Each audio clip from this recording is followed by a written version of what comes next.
review of Squid Game, and I just heard, and I was just sitting at home, and then I looked into this group chat that we have in the building that I live in, and everybody is telling me about this show. Everybody's saying, "Oh, you should watch Squid Game. It's such an amazing TV show, and it's so good, and it's so amazing." And oh, you should go check it out. You should watch it. It's so good. It's so amazing. So everybody likes this show. But the reason why everybody likes this show is because it's popular to like this show. It's it's just in the now. Everybody's talking about it. It's hot right now. But people are trying to say that it's the greatest ever show on TV, on Netflix, on TV, and it's the best ever. And then and then I'm thinking, hold on, slow your brakes, people. Slow down. This show is not even close in parameter to Breaking Bad, not even close to Game of Thrones season 8. Squid Game is not an excellent show. It's not even a good show. It's an average show, but it's a Korean show. Now it's about people in Korea, South Korea, that are in so much debt. They are up to their knees, up to their necks in debt. They have no money. They're being chased by creditors their whole life. They're gambling all their money away to try and make some money so that they can pay their debt. They're all addicted to something. They're losers. They have nothing in South Korea. They work their whole life. For example, the main character, he worked his whole life at a factory, and then the factory closed down, and he lost his job, and he lost his house, he lost his child, he lost his wife, he lost his entire family, and he lives with his fucking mom at home like a loser, getting chased by loan sharks. He owes loan sharks hundreds of millions of, I don't know what currency the Koreans have, but he owes them hundreds of millions. He owes the bank hundreds of millions. And then one day he's sitting at a fucking train stop, and then he sees some guy with a suitcase, and then that guy brings out two pieces of paper, and then they play this stupid game where they have to throw something on the ground really hard. And they didn't even explain the game. They didn't explain the concept of the game. The guy just showed up. He didn't even explain how he knew who the other guy was. The show doesn't explain anything. There's so many plot holes. It's ridiculous. I enjoyed it. I enjoyed the first episode, I guess. I mean, I skipped a lot of it because it's kind of hard to watch and it's not that engaging for the viewer. I mean, I guess other people like it. People are sheep. They tend to do whatever the majority is doing, you know. If someone else gets a tattoo, you get the same tattoo. If someone tells you to jump, you say how high, and then you jump high, and then you jump.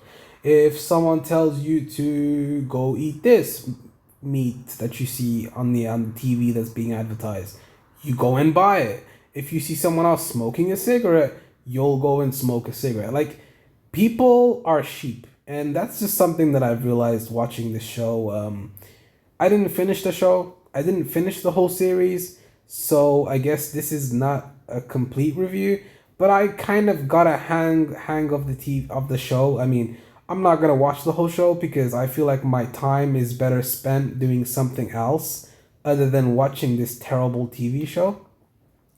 You know, it was average for the first couple episodes, but when it was nearing towards the end, or even when it started to go bad and they were having to have fights even before the other games start, like, that's actually a game within the game. And then they don't even explain how they infiltrate the whole building. They don't explain how. I understand how he infiltrated the first guy, but then how do they meet up with the other people, and how are they able to meet up with the doctor? How are they able to do those things? And why does the doctor trust them? How is the doctor able to even communicate with them if they're wearing a mask? So many different things that you got to consider. And the plot is so fucking basic and so predictable. You know, and I know exactly what's gonna happen in the next scene. It's like, what? And then they're killing people for no fucking reason, dude. Why did that guy abandon his friend? Oh, because he's nice. Okay, but that was so predictable. I just I mean, people are talking about VIPs. I didn't even get to that part. I guess that's in episode 6 or 7. I don't know, but I didn't even watch that episode. I'm happy I didn't watch that episode because I just don't like this show, man. I feel like people are sheep and they will believe whatever they want, but I don't like the fact that it's all about debt. I don't like the fact that the dad is a gambling addict, but I also don't understand how the guy was able to find that guy, the main character. I forgot his name, but the main character, he's in debt, whatever, he's a loser, and he's sitting in the train station one day. Yeah, I already talked about the beginning of the video, but he's sitting in the train station, and then the other guy just shows up out of nowhere. Is he spying on him? Was he following him? Like, I mean, what? Like, how does he know he's in debt? He has a massive sign over his head. He did a fucking, yeah. I mean, I guess there is some kind of public record of every single person that's in debt in South Korea. Is that how it works? And the first game where they had to play hide and seek, that game was pretty cool. I actually kind of liked it. You know, it's pretty cool. I like that show. I like that first episode.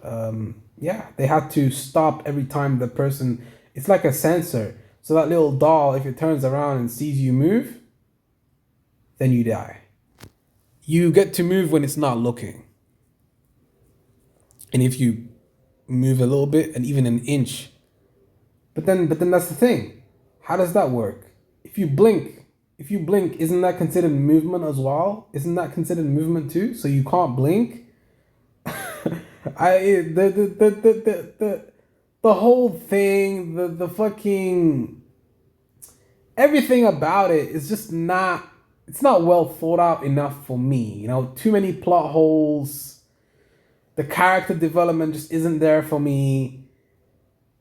I just don't like the whole premise of the show, and I just don't like the fact that it's always based on the fact that these guys are losers and then they just get like, what? And then what do these shapes mean? What the fuck are these shapes about? So the person with the square shape is the boss, and then the person with the triangle shape is the lower person. Okay, and how did and does the show explain how these guys are the enforcers? And why are these people even doing this in the first place? What do these enforcers have to gain? And it seems like these enforcers are also in jail too, because when they go to sleep, they're in a cell. They're getting monitored, and there's a camera in the room too. That's another thing. And the main character, the guy with the mask, he killed that guy. Oh yes, I remember now. Come back to me.